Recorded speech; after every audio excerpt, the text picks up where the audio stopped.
forever. I haven't counted the days, but I've been here for a long time, since 45.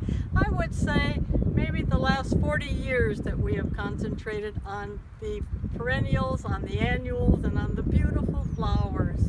And, hey, do you think I haven't really got time to do this? Hey, we make time for what is important, and what gives more pleasure than planting a garden, than seeing our vegetables, our flowers, enjoying them. Come on.